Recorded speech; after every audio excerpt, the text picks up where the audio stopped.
সবাইকে আমার ইউটিউব চ্যানেলে স্বাগত জানাই। और आज के আমরা দেখব ক্লাস 8 এর বেঙ্গলি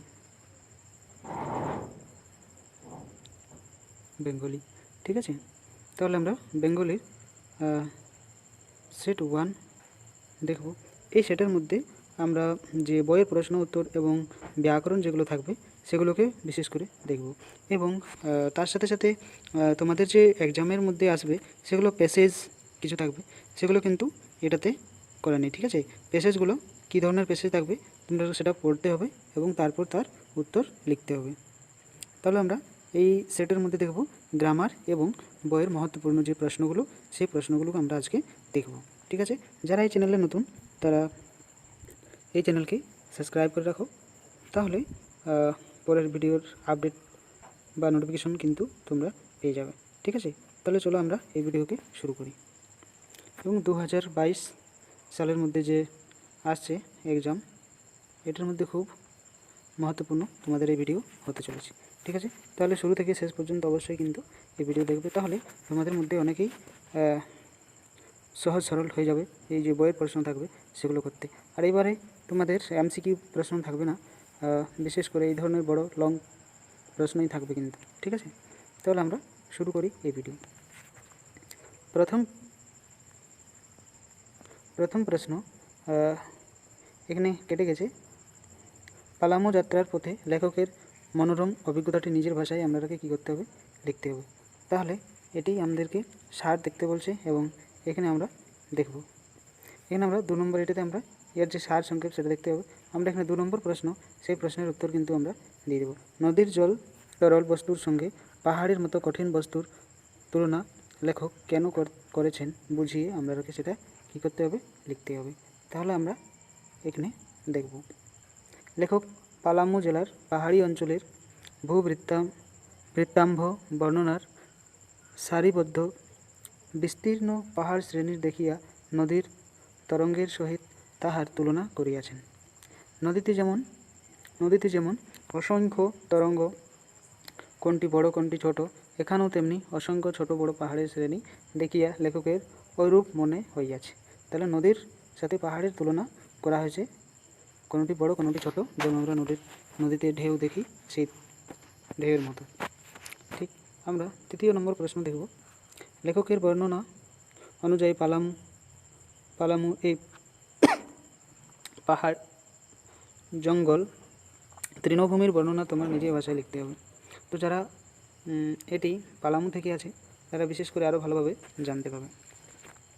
সেই প্রশ্নের উত্তরে আমরা চলে যাই। পালামু পরগনার অসংখ্য পাহাড় এই অগণিত পাহাড় শৃঙ্খলাকে লেখকের বিচলিত নদীর সংখ্যাতীত তরঙ্গ বলিয়াছে। এই পাহাড় শ্রেণীগুলি কোথাও উঁচু কোথাও নিচু, কোনো স্তর একই তলে নহে। এক স্তরে নুড়ি আর এক স্তরে কালো পাথর, আবার কোথাও কোনামাত্র মৃত্তিকা নেই। মানে অনেক জায়গাতে পাথর এবং কালো পাথর এবং নুড়ি পাথর, যেটা ছোটো ছোটো পাথর আমরা দেখি সেটাকে নুড়ি পাথর বলা হয়, নুড়ি পাথর, এবং কোথাও মাত্র বিন্দু মাত্র মাটি কিন্তু আমরা দেখতে পাই না। পাহাড়ের কালো পাথরের ফাঁকে ফাঁকে অসংখ্য অশ্বস্থ বৃক্ষ জন্মিয়েছে। আর সেই পাহাড়ের যে ফাঁকে যে পাথর, সেই পাথরের ফাঁকে ফাঁকে কিন্তু কী করছে, অশ্বস্থ যে বৃক্ষ, সেই বৃক্ষের কিন্তু জন্ম হয়েছে।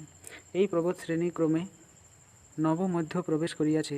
সংকীর্ণ বনপথের উভয় পার্শ্বে অসংখ্য ফুল লতা পাতা পল্লব, প্রচুর শালবন, অন্য গাছও তার সাথে সাথে কিন্তু দেখা গেছে। শালের মধ্যে প্রকাণ্ড গাছ একটিও নেই, আমাদের বেশি কদম্ব বৃক্ষের ন্যায়। জঙ্গল অতি দুর্গম, কোথাও অর্ধ শুষ্ক, তরাতরুণ একটি ক্ষুদ্র দেখা গেছে।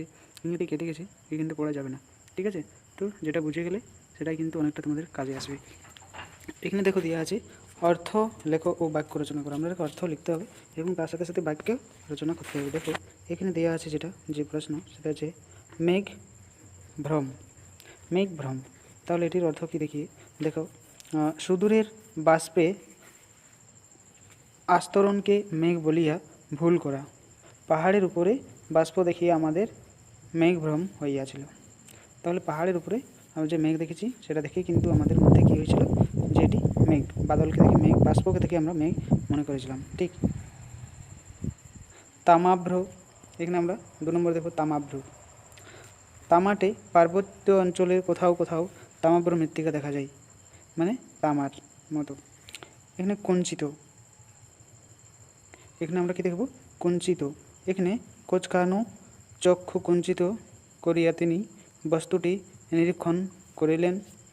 তাহলে এখানে কি করেছে, কোচকানো ইয়ানি কি চক্ষু কুঞ্চিত করিয়া তিনি বস্তুটি নিরীক্ষণ, মানে ভালো করে সেই বস্তুটার প্রতি সে দেখেছে। মৃত্তিকা মানে হচ্ছে মাটি, মাটি দিয়ে আমরা কি দেখব, মৃত্তিকা নির্মিত বস্তুকে মৃন্ময় বলে। তাহলে মাটির জিনিসের যে তৈরি সেটাকে আমরা মৃন্ময়ও বলতে পারি। পূর্ববৎ মানে আগের অবস্থায়, পূর্ববৎ মানে আগের অবস্থায় তাকে নিয়ে যাওয়া। দেশের অবস্থা পূর্ববৎ অরাজক হইতে চলিয়াছে, মানে দেশে যেমন আগে অরাজক ছিল, কোনো রাজা ছিল না বা সেখানে কোনো সরকারের অস্তিত্ব ছিল না, সেই রকম অবস্থাতেই বলছে ঘুরে চলে যাবে। সংকীর্ণ মানে হচ্ছে সরু, সংকীর্ণ পথে 2 ব্যক্তি পাশাপাশি চলা যায় না, সরু রাস্তাতে 2 ব্যক্তি কী করে চলা যাবে সেটাই হচ্ছে সংকীর্ণ। এখানে রম্য মানে হচ্ছে সুন্দর। শহরের রম্য পরিবেশ সকলেই আনন্দ দেয়, যদি আমাদের পরিবেশ ভালো হয় তাহলে সবাই আমরা ভালোভাবে কিন্তু থাকতে পারি। তাহলে এখানে আমরা দেখব পদ পরিবর্তন করো, পদ পরিবর্তন দেখো, সুন্দর থেকে সৌন্দর্য, দেশ দেশি থেকে দেশ, দেশি থেকে দেশ, কর্ষিত থেকে কর্ষণ, জঙ্গল থেকে জঙ্গলা, অবসন্ন থেকে অবসাদ, রাগ থেকে রাগী, মেঘ থেকে মেঘলা, পাথর থেকে পাথুরে, বিষণ্ণ থেকে বিষাদ, ক্রোধ থেকে ক্রোধী, অরণ্য থেকে অরণ্যক, স্বদেশ থেকে বিদেশি, স্বদেশ থেকে বিদেশি না, স্বদেশ থেকে স্বদেশী, স্বদেশ থেকে স্বদেশী। ঠিক আছে। তারপর আমরা দেখব আবার বইয়ের প্রশ্ন। এখানে আমরা বইয়ের প্রশ্ন দেখব। বইয়ের প্রশ্ন কি, ভাবনা পাঠককে, এই ভবানী পাঠককে, ভবানী পাঠকের চরিত্র যে পরিচয় তুমি তোমার পাঠ্যাংশে পেয়েছো তা নিজের ভাষায় তোমরাকে কী করতে হবে, লিখতে হবে। তাহলে দেখো উত্তর, আদর্শ চরিত্রটি সৃষ্টিতে সাহিত্যের সম্রাট বঙ্কিমচন্দ্র এক দক্ষ কারিগর। দেশের সেবার তিনি তাহার বিভিন্ন উপন্যাসের যে সমস্ত সংসার ত্যাগী বিপ্লবী সন্ন্যাসী, পরোক্ষে দুঃস্য বা দস্য সর্দার চরিত্র সৃষ্টি করিয়াছেন, ভবানী পাঠক তাদের একজন। বুঝতে পারলে?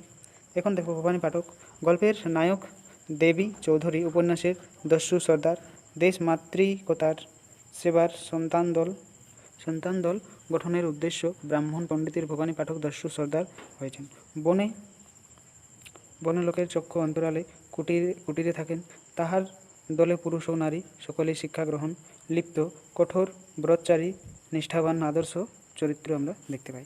ভবানীর উদ্দেশ্যে আদর্শ চরিতার্থ নারী সৃষ্টি স্বপ্রতিভা প্রফুল্লকে তাহার দলে লইয়াছেন। উদ্দেশ্য তাহাকে উপযুক্ত শিক্ষা ইস্পাত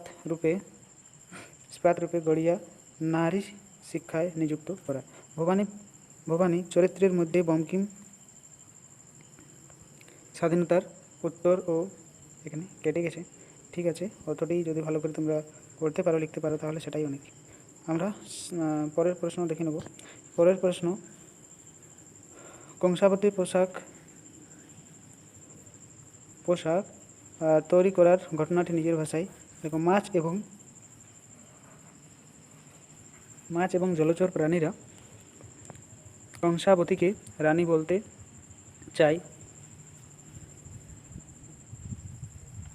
চাই এবং রানীর পোশাককে তৈরির জন্য তাদের মধ্যে আয়োজন হইতে লাগিল ও কাতলানির আদেশে নারী কংসাবতীর জন্য মেয়ের মতো পোশাক তৈরি করা হইবে। পোশাকের জন্য রাঙা কাপড় দরকার, দর্জির বাড়িতে মাপ দিবার জন্য বুদ্ধিমান কাকড়া মহাশয়কে পাঠান হইবে, কারণ কাকড়া স্থল পথে চলিতে পারে। তাহারা কচ্ছপের পিঠে প্রচুর টাকা মোহন বোঝাই করিয়া পাঠায়। এই ধরনের প্রশ্ন, অনেক বড় বড় প্রশ্ন থাকবে, সেগুলো তোমাদেরকে করতে হবে কিন্তু। এখানে দেখো আমরা আবার পদ পরিবর্তন চলে এসেছি। পদ পরিবর্তন এই ধরনের দেখো, পরীক্ষা থেকে পরীক্ষিত, অভিপ্রায় থেকে অভিপ্রেত, পতিত থেকে পতন, বিস্তার থেকে বিস্তৃত, নির্মাণ থেকে নির্মিত, আবিষ্কার থেকে আবিষ্কৃত, শৈথিল্য থেকে শিথিল, ভীত থেকে ভয়, বৎসর থেকে বাৎসরিক, মাস থেকে মাসিক, দিন থেকে দৈনিক, বর্ষ থেকে বার্ষিক। এগুলো হচ্ছে পদ পরিবর্তনের মধ্যে। ক্রিয়ার কাল নির্দেশ আপনাকে করতে হবে, ক্রিয়ার কাল নির্দেশ করতে হবে। দেখো এই ধরনের প্রশ্ন আশা করি থাকবে না, কিন্তু দেখে থাকা ভালো, বাই চান্স চলে আসে তো করতে পারবে। এখানে দেখো দিয়েছে পাখিরা কত সহজে উড়িয়া যায়। তো এখানে আমাদের উত্তর আসছে পাখিরা উড়িয়া যায় বর্তমানকাল নিত্যবৃত্ত, মানে যেটা চলিতেছে। আমাদের সৃষ্টি ও আমাদের স্বর আর কোনো বাধা মানিবে না। এখানে বাধা মানিবে না, এটা হচ্ছে ভবিষ্যৎকাল। বাধা মানিবে না মানে এখন কাজটি হয়নি, ভবিষ্যৎকালে হবে। নিত্যবৃত্ত, ঠিক আছে। গ নম্বর প্রশ্ন দেখি। দেখো অতি সাবধানে তিনি এইসব পরীক্ষা করিতেছেন। সেটি হচ্ছে কাজটি বর্তমানে চলিতেছে, কিন্তু অতীত ঘটমান অতীত, মানে কিছুটি অংশ পার হয়ে গেছে এবং বর্তমানে কাজটা চলিতেছে। মানুষ এই পর্যন্ত জল ও স্থলের উপর আধিপত্য স্থাপন করিয়াছে। তো এখানে আমরা ঘটমান বর্তমান, পুরা ঘটিত বর্তমান, যেটা কাজটা হয়েছে এবং সেটি সঠিক। এখানে আমরা একটি প্রশ্ন দেখব। পিতা ও পুত্রের ইচ্ছা ঠাকুরানকে কি বললেন? সকালে পিতা ও পুত্রের কি অবস্থা হলো? দেখো এখানে পিতা ও পুত্রের ইচ্ছা ঠাকুরনকে প্রণাম করিয়া ব্যাকুলভাবে বলিলেন, হে ইচ্ছা ঠাকুরুন, দোহাই তোমার, আমাদের শখ মিটিয়াছে। আমরা যাহা ছিলাম এখন তাহাই করিয়া দাও। ইচ্ছে ঠাকুরন তাদের প্রার্থনা পূর্ণ করিয়া বলিলেন, তাহাই হইবে। পরদিন সকালে সুবল পূর্বের মতো বুড়ো হইয়া এবং সুশীল ছেলে হইয়া জাগিয়া উঠিলেন। দুজনের মনে হইল যে স্বপ্ন হইতে জাগিয়াছে। সুবল গলা ভারী করিয়া সুশীলকে ব্যাকরণ মুখস্থ করিতে বলিল। সুশীল মাথা চুলকাইয়া বলিল, তাহার বই হারাইয়া গিয়াছে। এখানে আমরা কারক কিছু দেখব। কারক কাহাকে বলে? কারক কয় প্রকার? নিচে রেখাঙ্কিত শব্দগুলি আমরা দেখব, ঠিক আছে। বাবা তাকে একটি মজার ছবি দেখালেন। এটি দেখো কি ধরনের কারক। তো আমরা প্রথমত এখানে কারক দেখে নেব। কারক কাকে বলে? ক্রিয়ার সহিত বিশেষ্য ও সর্বনাম পদের যে সম্বন্ধ থাকে তাহাকে কারক বলে। কারক প্রধানত 6 প্রকার। কি কি কারক? কর্তৃকারক, কর্মকারক, করণকারক, সম্প্রদান কারক, উপাদান কারক, অধিকরণ কারক। তাহলে এখানে বাবা এবং ছবি এখানে কর্তৃকারক ও ছবি কর্মকারক, ঠিক আছে। পরের আমরা নেক্সট, কান দিয়ে এতক্ষণ গল্প শুনিলে, এখন হাত চালিয়া ভাত খাও। এটি আমরা দেখে নেব। খ নম্বর, কান দিয়ে করণকারক, হাত দিয়ে করণকারক। তারপর আমরা গ নম্বর প্রশ্ন দেখে নেব। রমেশের জন্য কলমটা আনলাম। তো রমেশের জন্য কলমটা আনলাম, আমরা দেখো রমেশের জন্য সম্বন্ধ কারক নহে, কারণ রমেশের জন্য এই পদের সহিত ক্রিয়ার সম্বন্ধ নাই, ঠিক আছে। আমরা ঘ নম্বর প্রশ্ন দেখব কি বলছে। ঘ নম্বর, সে আলমারি থেকে বইপত্র বের করলো। তাহলে সে আলমারি থেকে কি বের করলো? বইপত্র। আলমারি থেকে উপাদান কারক, বুঝতে পারলে। এখানে দেখো গাছ থেকে পাতা খসার সময় এখন। তাহলে এখানে আমরা দেখব গাছ থেকে উপাদান কারক। তারপরে আমরা দেখব ইও দেখে নিলাম। স্কুলে না গিয়ে পথে ঘুরছো কেন? তো স্কুলে অধিকরণ কারক, পথে অধিকরণ কারক। তাহলে আমরা কারক এখানে দেখে নিলাম। আমরা এখন দেখব লিঙ্গ পরিবর্তন। এ ধরনের প্রশ্ন দুটি থাকতে পারে, হালকা এর জানকারি থাকা ভালো। অধিকারী, সম্রাট, পিতা, পুত্র, সহকারী, স্ত্রী, বিদ্রোহী। তাহলে অধিকারী থেকে কি হয়? অধিকারিণী। অধিকারী থেকে অধিকারিণী। সম্রাট থেকে সম্রাজ্ঞী, পিতা মাতা, পুত্র কন্যা, স্ত্রী স্বামী, বিদ্রোহী বিদ্রোহিণী, সহকারী সহকারিণী। এগুলো হচ্ছে স্ত্রীলিঙ্গ থেকে পুংলিঙ্গ থেকে স্ত্রীলিঙ্গ, ঠিক আছে। এখন আমরা দেখব শুদ্ধ অশুদ্ধি সংশোধন করা। অশুদ্ধগুলোকে আমরা কি করব? শুদ্ধ করব। তাহলে অশুদ্ধগুলো এসে ক লয় জফলা আকার দন্তন্য কল্যাণ থেকে কি হবে? ক লয় জফলা আকার মূর্ধন্য হবে কল্যাণ। ও মূর্ধন্যস্ব ধ এখানে হবে ও দন্তস্ব ধ, কিন্তু হবে ও মূর্ধন্যস্ব ধ, সঠিকটা। আষাঢ় আ মূর্ধন্যস্ব আকার ড়, এখানে হবে আ মূর্ধন্যস্ব আকার ড, আষাঢ়। ঈষৎ দীর্ঘই মূর্ধন্যস্ব খণ্ডত্ব, কিন্তু হবে দীর্ঘই মূর্ধন্যস্ব খণ্ডত্ব, দীর্ঘই মূর্ধন্যস্ব খণ্ডত্ব ঈষৎ, এভাবে হবে। তারপর এখানে কিছু আছে, পাষাণ থেকে পয়াকার মধ্যাহ্নসাকার মূর্ধন্য হবে, বর্ষণ থেকে ব মধ্যাহ্নস্বরে মূর্ধন্য বর্ষণ হবে, অভিষেক থেকে মধ্যাহ্নসয়কার হবে, দুর্নীতি থেকে দুর্নীতি হবে, দৈরস্যু দন্ত নৈরেব দীর্ঘি তৈরস্যি দুর্নীতি, প্রণাম থেকে প্রনাম মূর্ধন্য আকার হবে, নারায়ণ থেকে অন্তস্থ দন্তন্য কিন্তু হবে মূর্ধন্য, কী হবে মূর্ধন্য, এটি হবে সঠিক। ঠিক আছে, তাহলে এখানে নাট্যকার নাম কি, তার সংক্ষিপ্ত জীবনী জেনে না, এখানে লেখকের পরিচিত দেখতে হবে আমাদেরকে। তাজমহল কি, এটি কোথায় আছে, এটি কে তৈরি করিয়াছিল? তাহলে এই প্রশ্নের উত্তর আমরা দেখব, তাজমহল মোগল সম্রাট শাহজাহানের প্রিয়তমা পত্নী স্মৃতি সৌধ। ইহা আগ্রার যমুনা নদীর তীরে অবস্থিত। সম্রাট শাহজাহান তার প্রিয়তমা পত্নী স্মৃতি রক্ষার জন্য আগ্রায় যমুনার নদীর তীরে শ্বেত পাথর ও বহুমূল্য মণি, মুক্তা, হীরা,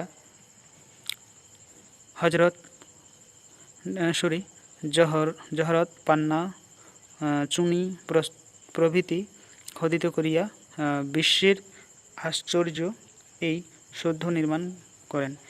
ইহা সম্রাটের দাম্পত্য প্রেমের স্মরণীয় সৌধ হিসাবে আমরা একে জেনে থাকি। এখানে একটি প্রশ্ন, বীরভূমের আমরা যে বীরভূমের ভূ প্রকৃতির বর্ণনা আমরা করতে হবে। তাহলে বাংলাদেশের এই বাংলা প্রদেশের যেখানে শেষ হয় সেখানে বিহার প্রদেশে শুরু হইয়াছে, এই কাছাকাছি বীরভূম জেলা, এই অঞ্চলকে রাঢ় অঞ্চলও বলা হয়। বাংলার নরম কালো মাটি এখানে শেষ হয়ে দেখা দিচ্ছে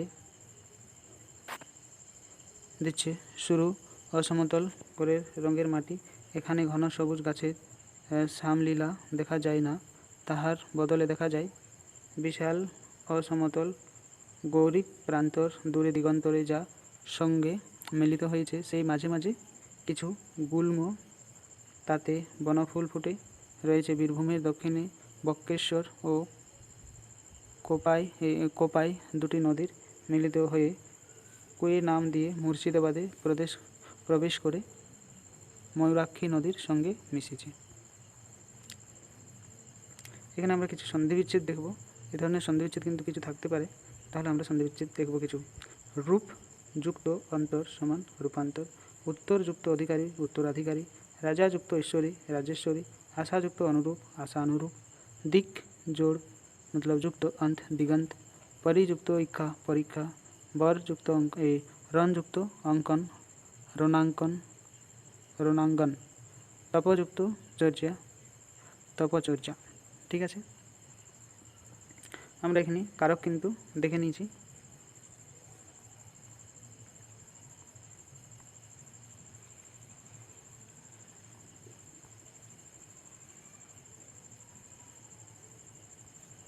যদি এটি দেখতে চাও তাহলে একবার স্ক্রিনশটে নিয়ে নাও, বেশ বাক্য সহ সমাস নির্ণয় করো।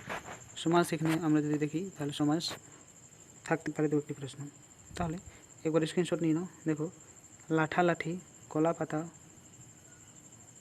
চরণ কমল, সিংহাসন, ফি বছর।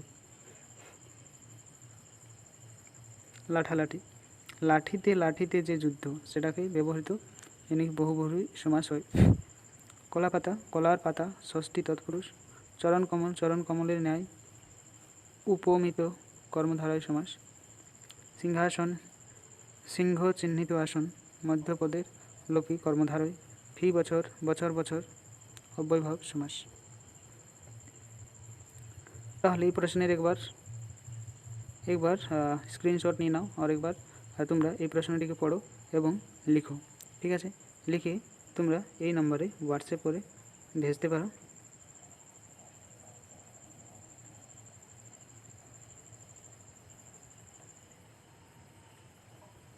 এই নম্বরে হোয়াটসঅ্যাপ করে ভেজতে পারো। তোমাদের হাতের লেখাও সাথে সাথে চেক হয়ে যাবে যে কী ধরনের হাতের লেখা তোমাদের এখন আছে, কতটা ঠিক আছে বা কতটা আবার ঠিক করতে হবে সেটি আমি তোমাদেরকে বলে দেবো। ঠিক আছে, তাহলে এই নম্বরে হোয়াটসঅ্যাপ করে তোমরা এই প্রশ্নগুলোকে লিখে করে ভেজতে পারো। ঠিক আছে, তাহলে এখানে একটি প্রশ্ন আছে, গোবর্ধনের চেহারা কেমন, কেন সে চোরকে বাধা দেয়নি? তো এটিও প্রশ্নটি খুব ভালো। এই প্রশ্নগুলোকে শেষের 2-3টি প্রশ্ন তোমরা নিজের খাতায় লিখে করে আর সেই হোয়াটসঅ্যাপ নম্বরে কিন্তু ভেজে দেবে। ঠিক আছে, আমি সেটি চেক করে বলে দেবো। ঠিক আছে, তাহলে এই চ্যানেলে যারা নতুন তারা চ্যানেলকে অবশ্যই সাবস্ক্রাইব করে রাখবে, তাহলে পরের যে ভিডিও আপলোড হবে তার নোটিফিকেশন কিন্তু তোমরা পেয়ে যাবে। ঠিক আছে, আর যারা 9 ক্লাসে এবার চলে যাবে তাদের কিন্তু এই চ্যানেলের দ্বারা যে মহত্বপূর্ণ বিষয়গুলোর ভিডিও বানানো হয় এবং সেগুলো তোমাদের অনেক কার্যকারী হবে। তাহলে অল সাবজেক্টের প্রায় ভিডিও আমরা এখানে প্রোভাইড করে থাকি। তাহলে যারা নতুন তারা চ্যানেলকে সাবস্ক্রাইব করে রাখো আর লাইক শেয়ার কমেন্ট অবশ্যই করবে। তাহলে ভিডিও দেখার জন্য তোমরা সবাইকে অনেক অনেক ধন্যবাদ।